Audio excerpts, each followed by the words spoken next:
حضرت زندہ مسلکی اعلیٰ حضرت مولانا ابو الخیر صاحب عالم قبلہ زندہ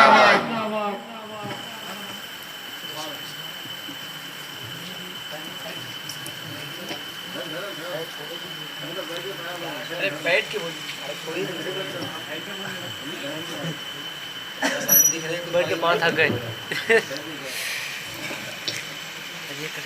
ہمارے سائڈ میں چمک رہے تم جوان چل رہا ہے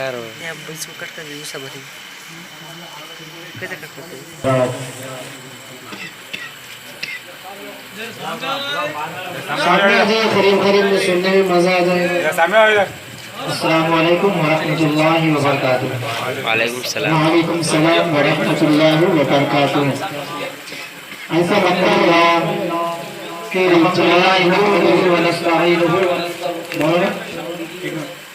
ایسا لگتا ہے کہ جواب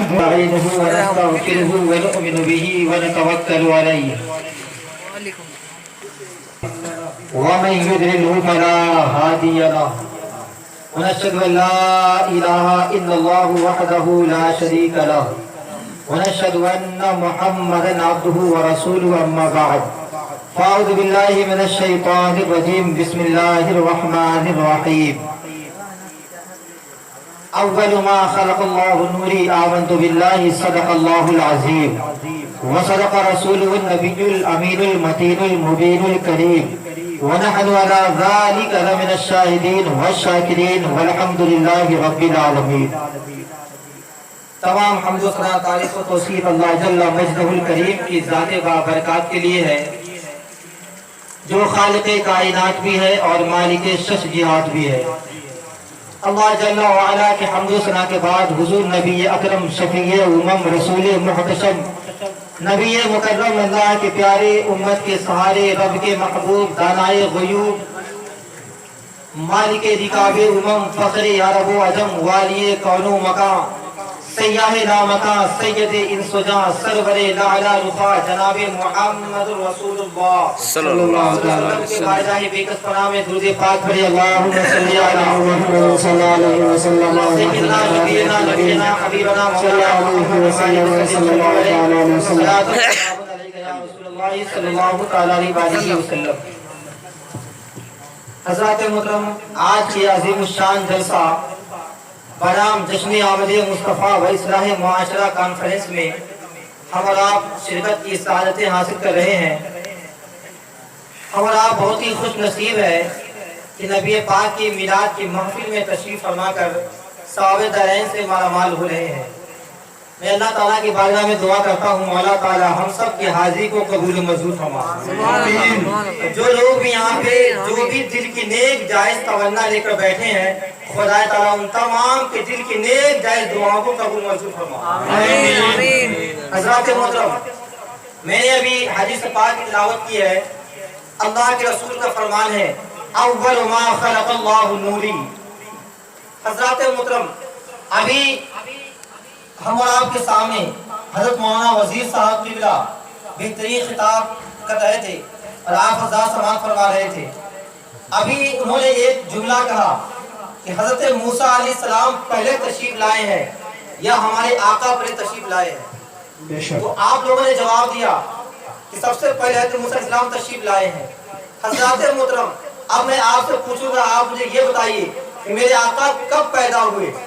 میرے آقا کب پیدا ہوئے؟ تو آپ کا جواب ہوگا کہ میرے آقا 12 ربیع الاول کو پیدا ہوئے.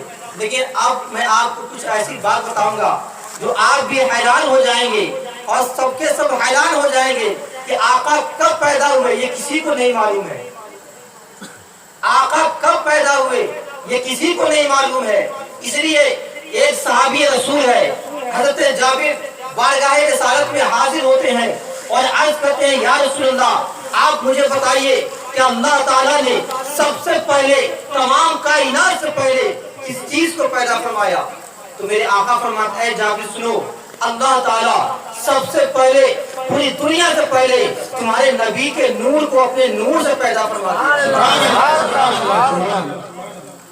اب آپ بتائیے بظاہر تو میرے آقا اس ماہ مبارک میں پیدا ہوئے، لیکن آقا فرماتے ہیں اے جابر سنو، اللہ تعالیٰ نے سب سے پہلے پوری دنیا سے پہلے تمہارے نبی کے نور کو اپنے نور سے پیدا فرمایا۔ اس وقت نہ لوح تھی، نہ قلم، نہ جنت تھی، نہ دوزخ، نہ آسمان تھا، نہ کوئی فرشتہ، ذرے کے کائنات میں کسی چیز کا وجود نہیں تھا۔ اس سے پہلے اے جابر اللہ تعالیٰ نے تمہارے نبی کے نور کو اپنے نور سے پیدا فرما چکا تھا۔ کائنات میں کسی چیز کا وجود نہیں ہوا تھا، نہ آسمان بنا تھا، نہ زمین بنی تھی، نہ جنت بنی تھی، نہ آگ، نہ ہوا، نہ مٹی، نہ پانی، گردے کے کائنات میں کسی چیز کا وجود نہیں ہوا تھا۔ اس سے پہلے اللہ نے اپنے حبیب کے نور کو پیدا فرما چکا تھا۔ میرے آقا بظاہر اس دنیا میں اس ماہ مبارک میں پیدا ہوئے، لیکن اللہ رب العزت نے اپنے محبوب کے نور کو سب سے پہلے پیدا فرما چکا تھا۔ اور میرے آقا ایک مرتبہ جبریل امین سے پوچھتے ہیں اے جبریل تمہاری عمر کتنی ہے؟ ذرا سبحان اللہ بولیے۔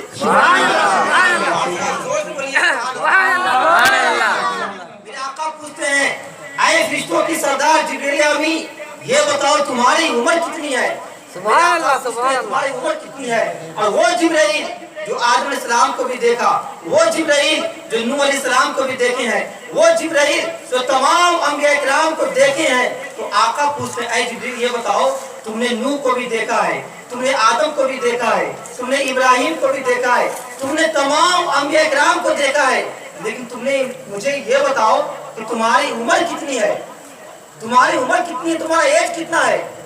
تو جبریل بھی فرماتے ہیں یا رسول اللہ میرے آقا میری عمر کتنی ہے مجھے بھی نہیں معلوم، آقا میری عمر کتنی ہے مجھے نہیں معلوم، لیکن میرے آقا میں اتنا ضرور جانتا ہوں ایک تارا تھا تو چوتھے حجاب میں 70,000 سال کے بعد ایک بار چمکتا تھا، آقا میں اسے 72,000 بار چمکتے دیکھا ہے۔ میرے آقا جواب دیتے ہیں جبریل وعزت ربی انا ذالک الکوکب، مجھے میرے رب کی عزت کی قسم وہ تارا کوئی اور نہیں میں ہی تو ہوں۔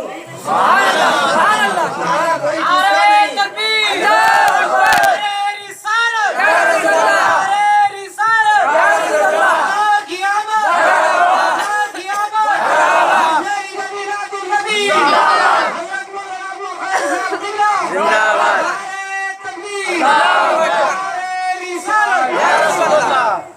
ذرا سوچیے حضرات محترم، میں آپ کو کیا جواب کیا بھی آپ سے پوچھا کہ آپ میں سے کتنے ایسے لوگ ہیں جو یہ کہتے کہ میرے آقا کب پیدا ہوئے؟ میرے آقا بظاہر اس ماہ میں پیدا ہوئے، لیکن آقا کے نور کب پیدا ہوا یہ کسی کو نہیں معلوم ہے۔ ذرا سوچئے کیا پیارا سوال تھا، کیا سوال فرماتے جبریل تم نے آدم کو بھی دیکھا ہے نا، تم نے نوح کو بھی دیکھا ہے، تم نے ابراہیم کو بھی دیکھا ہے، تم نے اسماعیل علیہ السلام سب کو دیکھا ہے، تمام انبیاء کرام کو تم نے دیکھا ہے، لیکن ذرا مجھے یہ بتاؤ تمہاری اصل عمر کیا ہے، تمہاری عمر کیا ہے؟ جبریل امین فرماتے ہیں یا رسول اللہ میری عمر کتنی ہے مجھے بھی نہیں معلوم، لیکن آقا مجھے اتنا ضرور معلوم ہے کہ چوتھے حجاب میں ایک تارا تھا، جو تارا 70,000 سال کے بعد ایک بار چمکتا تھا، آقا میں اسے 72,000 بار چمکتے دیکھا ہے۔ ذرا سوچیے، آپ ذرا ذہن پہ غور کیجیے، سوچیے کوئی ایسا شخص ہو، کوئی ایسا انسان جس کے خود کا عمر نہیں معلوم، یہ ناممکن ہے، لیکن وہ جبریل امین کیا فرماتے ہیں ایک تارا جو 70,000 سال کے بعد، کتنا 70,000 سال کے بعد ایک بار چمکتا تھا، وہ فرماتے ہیں کہ یا رسول اللہ میں اس تارا کو 72,000 بار چمکتے دیکھا ہے۔ میرے آقا کیا جواب دیتے ہیں جبریل تم جس تارے کے بارے میں ذکر کر رہے ہو وَعِزَّتُ رَبِّي أَنَا ذَلِكَ الْكَوْكَبْ، مجھے میرے رب کی عزت کی قسم وہ تارا کوئی دوسرا نہیں میں تو ہوں جو تمہارے سامنے۔ سبحان اللہ سبحان اللہ۔ ذرا سوچئے میرے آقا کہ نور کو اللہ نے کب پیدا فرما دیا، میرے آقا کا کیا شان ہے۔ میرے آقا فرماتے ہیں اول ما خلق اللہ نوری وکل الخلائق من نوری وانا من نور اللہ۔ میرے آقا فرماتے ہیں اللہ نے سب سے پہلے میرے نور کو پیدا فرمایا اور کائنات کو میرے نور سے پیدا کیا گیا، وانا من نور اللہ، اور میں اللہ کا نور ہوں۔ میرے آقا خود فرماتے ہیں اور میں اللہ کا نور ہوں۔ حضرات محترم ایک مرتبہ حضرت جاوید فرماتے ہیں کہ میں روشن رات میں رات کے روشنی میں 14ویں رات میں ایک نظر آسمان کے چاند کو دیکھتا تھا اور ایک نظر سرکار کے رخ وضحا کو دیکھتا تھا۔ سبحان اللہ، میں ایک نظر 14ویں رات کے چاند کو دیکھتا تھا اور ایک نظر سرکار کے رخ زیبا کو دیکھتا تھا، تو میں فیصلہ کر نہیں پا رہا تھا کہ میرے آقا زیادہ خوبصورت ہے یا 14ویں رات کے چاند زیادہ خوبصورت ہے۔ میں فیصلہ نہیں کر پا رہا تھا کون زیادہ خوبصورت ہے۔ پھر میں نے فیصلہ کر لیا، فَإِذَا هُوَ أَحْسَنُ عِنْدِي مِنَ الْقَمَرِ، 14ویں رات کے چاند سے زیادہ حسین جمیل میرے آقا کا چہرہ چمک رہا تھا۔ 14ویں رات کے چاند سے زیادہ حسین میرے آقا نظر آ رہے تھے۔ کسی شاعر نے کہا کہ چاند سے تشبیہ دینا یہ بھی کیا انصاف ہے، چاند سے تشبیہ دینا یہ بھی کیا انصاف ہے۔ چاند میں تو داغ ہے، آقا کا چہرہ صاف ہے۔ چاند میں تو داغ ہے، آقا کا چہرہ صاف ہے۔ اور حضرات محترم بزم نبی میں بیٹھے تو ادب کے ساتھ بیٹھے۔ حضرات محترم آج ہم درودوں سے ہر گلی سجائیں گے، سبحان اللہ۔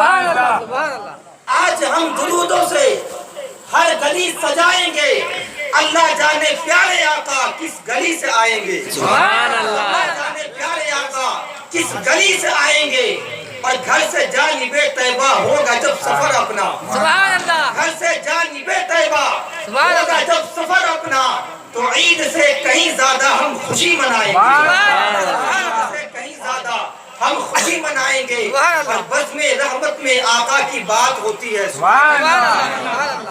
بزم رحمت میں آقا کی بات ہوتی ہے، رم جم رحمت کی برسات ہوتی ہے، رم جم رحمت کی برسات ہوتی ہے، اور کتنی پیاری قبر کی وہ رات ہوتی ہے، کتنی پیاری قبر کی وہ رات ہوتی ہے، کتنی پیاری قبر کی وہ رات ہوتی ہے۔ ارے پہلے آقا سے ملاقات ہوتی ہے، پہلے آقا سے ملاقات ہوتی ہے۔ ہم وہ نبی کا عاشق ہے، ہم وہ نبی کا غلام ہے، ہمیشہ دل میں یہ سوچتے رہتے ہیں کاش میرے خواب میں نبی کا دیدار ہو جائے، کاش میرے خواب میں نبی تشریف لے آئے، کاش میں اپنے ذاتی کی نگاہ سے سرکار کے رخ وضحا کو دیکھ لوں، کاش میں جس نبی کا کلمہ پڑھتا ہوں، میں جس نبی کے بن دیکھے نبی پہ ایمان لایا ہوں، نبی کے کلمہ پڑھ کے مسلمان بنا ہوں، کاش میں اس نبی کا دیدار کر لوں، کاش میں اس نبی کو اپنے ماتھی کی نگاہ سے دیکھ لوں۔ شاعر کہتا ہے اے آمنہ کے لال مدینہ بلائیے، اے آمنہ کے لال مدینہ بلائیے، مرنے سے پہلے گنبد خضرا دکھائیے، مرنے سے پہلے گنبد خضرا دکھائیے، اور آنکھیں ترس رہی ہے زیارت کے واسطے، آنکھیں ترس رہی ہے زیارت کے واسطے، ایک دن حضور خواب میں تشریف لائیے، ایک دن حضور خواب میں تشریف لائیے۔ کتنے اوصاف حمیدہ ہے نبی کی ذات میں، آنکھ ہے تو دیکھ لے قرآن کی آیات میں۔ اور جبریل امین فرماتے ہیں کہ چپا چپا چھان کر یہ کہہ اٹھے روح الامی، اور میں چپا چپا چھان کر یہ کہہ اٹھے روح الامی، آپ سا کوئی نہیں ہے ساری کائنات میں، ساری کائنات میں۔ بہت پیارا شعر کہ جس کو جو چاہے عطا کر دے وہ ہے مختار کل، جس کو جو چاہے عطا کر دے وہ ہے مختار کل، رب نے سب کچھ دے دیا ہے مصطفیٰ کے ہاتھ میں، رب نے سب کچھ دے دیا ہے مصطفیٰ کے ہاتھ میں۔ حضرات محترم میں آپ کو ایک واقعہ سنا کر اپنی بات کو ختم کر لوں گا، پھر انشاءاللہ صلاۃ السلام پڑھیں گے، پھر فاتحہ خوانی ہوگی۔ حضرات محترم جب میرے آقا حضرت حلیمہ سعدیہ گھر میں تشریف فرما تھے، جب میرے آقا وہاں موجود تھے تو ان کے ایک رضائی بھائی بھی تھے، وہ رضائی بھائی جنگل میں بکریاں کو لے کر چرانے جایا کرتے تھے۔ ایک دن میرے آقا بھی ان کے ساتھ میں جنگل تشریف لے گئے۔ بہت ہی پیارا شعر ہے، آپ سنیں گے آپ کو سننا پڑ جائے گا۔ میرے آقا ایک دن جنگل میں تشریف لے کر جاتے ہیں وہ اپنے رضائی بھائی کے ساتھ میں۔ جب میرے آقا اپنے گھر کو واپس آ جاتے ہیں، گھر کو واپس آنے کے بعد میرے آقا موسمی بخار میں مبتلا ہو جاتے ہیں، میرے آقا کو موسمی بخار لگ جاتا ہے، میرے آقا بستر استراحت پہ آرام فرماتے ہیں، اور جب دوسرے دن آپ کے رضائی بھائی جب جنگل میں بکریاں لوگ چرانے کے لیے جاتے ہیں تو کیا دیکھتے ہیں کہ جنگل سے ایک شیر آیا، ایک شیر آ کر جو سب سے زیادہ دودھ دینے والی بکری تھی اس بکری کو اٹھا کر وہ شیر لے گیا۔ اب آپ کے جو رضائی بھائی تھے وہ بھاگتے ہوئے وہ دوڑتے ہوئے گھر پہ آتے ہیں اور فرماتے ہیں امی جان آج تو بڑا غضب ہو گیا ہے، بڑا غضب ہو گیا ہے۔ میرے آقا فرماتے ہیں اے رضائی بھائی کیا ہوا بتاؤ، کیا ہوا، بہت تم گھبرائے سے لگ رہے ہو، کیا ہوا؟ تو وہ فرماتے ہیں اصل بات یہ ہے کہ جنگل میں سے ایک شیر آیا تھا، وہ شیر سب سے زیادہ جو بکری دودھ دینے والی تھی اس بکری کو اٹھا کر لے گیا ہے۔ اب میرے آقا اٹھ کر بیٹھ جاتے ہیں، میرے آقا بیٹھ جاتے ہیں، بیٹھنے کے بعد میرے آقا بیٹھ جاتے ہیں اور اٹھ کر فرماتے ہیں اے رضائی بھائی مجھے وہاں پہ لے چلو، وہ شیر کہاں سے آیا تھا، وہ شیر کہاں سے آیا تھا، مجھے بھی اس شیر کے پاس لے کر جاؤ۔ اب میرے آقا اور رضائی بھائی دونوں جنگل میں لے کر جا رہے ہیں، جنگل جا رہے ہیں، جو ہی آپ میرے آقا جنگل میں پہنچتے ہیں تو آپ اعلان کرتے ہیں اے شیر تیری اتنی مجال کہ تم نے میری بکری کو اٹھا کر لے گیا ہے، اے شیر تیری اتنی ہمت جو میری بکری کو اٹھا کر لے گیا ہے، کہاں ہے تو باہر نکل، مجھے میری بکری کو واپس کر دے۔ جنگل کے شیر ہے، بکری کے کان پکڑ کر آقا کے پاس لاتا ہے، پھر آقا اس سے پوچھتے ہیں اے جنگلی شیر یہ بتاؤ کہ آخر تم نے میرے جانور کو میری بکری کو تم نے کیوں پکڑا ہے، تمہارے اندر اتنی ہمت کیسے پیدا ہو گئی کہ تم نے میری بکری کو پکڑ لیا ہے؟ اب شیر کہتا ہے یا رسول اللہ مجھ میں اتنی ہمت نہیں تھی جو میں آپ کے بکری کو پکڑ لوں، مجھ میں اتنی ہمت نہیں تھی کہ میں آپ کے بکری کو پکڑ لوں۔ حضور اصل بات یہ ہے کہ آپ ایک دن جنگل میں تشریف لائے تھے، آپ ایک دن جنگل تشریف لائے تھے، ہم تمام جانور کی خواہش تھی کہ آقا دوسری بار پھر تشریف لائے، لیکن آقا آپ تشریف نہیں لائے تھے، تو ہم تمام جانوروں نے مل کر یہ میٹنگ کیا تھا کہ آقا کے بکری کو اٹھا لیا جائے، چھڑانے کے لیے آقا تشریف لائیں گے، آقا کا دیدار ہو جائے۔ سبحان اللہ سبحان اللہ سبحان اللہ اللہ اکبر یا رسول اللہ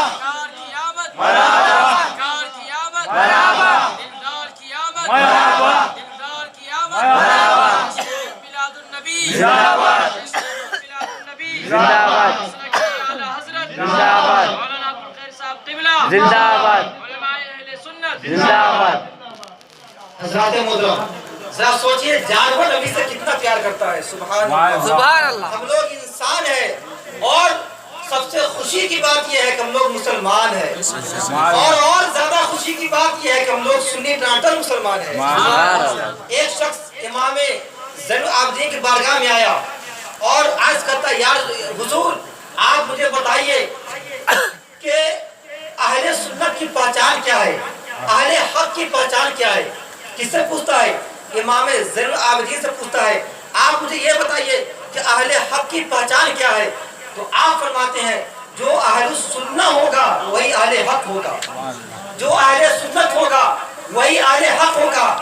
اب جو سائل تھا پوچھنے والا بہت ہوشیار تھا، بہت شیانہ تھا، تو پھر سوال کرتا ہے حضور آپ مجھے یہ بتائیے جب سب لوگ یہی ٹائٹل لے کر آئیں گے، جب بہت سارے فرقے جمع ہو جائیں گے، بہت سارے فرقے بن جائیں گے، تو ہم کیسے پہچانیں گے کون سا اہل سنت ہے اور کون سے فرقہ اہل حق پہ ہے؟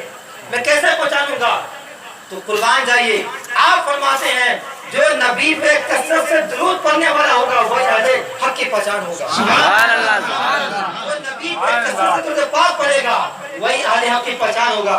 تو ذات محترم ہم لوگ نبی پاک پہ سلام پڑھنے والے ہیں، ہم لوگ درود پڑھنے والے ہیں، ہم نبی سے محبت کرنے والے ہیں، تو ہم لوگ ہمیشہ یہی کہتے ہیں یا رسول اللہ سنا ہے آپ ہر عاشق کے گھر تشریف، سبحان اللہ، سنا ہے آپ ہر عاشق کے گھر تشریف لاتے ہیں، میرے گھر میں بھی ہو جائے چراغا یا رسول اللہ، سبحان اللہ، میرے گھر میں بھی ہو جائے چراغا یا رسول اللہ۔ مصطفیٰ آپ کے جیسا کوئی آیا ہی نہیں، مصطفیٰ آپ کے جیسا کوئی آیا ہی نہیں، اور آتا بھی کیسے جبکہ اللہ نے بنایا ہی نہیں، آتا بھی کیسے جبکہ اللہ نے دوسرا محمد بنایا ہی نہیں۔ حضرات محترم اب میں اپنی بات کو ختم کر رہا ہوں، میں امید کرتا ہوں آپ حضرات مجھ سے پیشتر جو بیان سنے اس پہ آپ عمل کریں گے, آپ نمازوں کی پابندی کریں گے, آپ سے جہاں تک ہو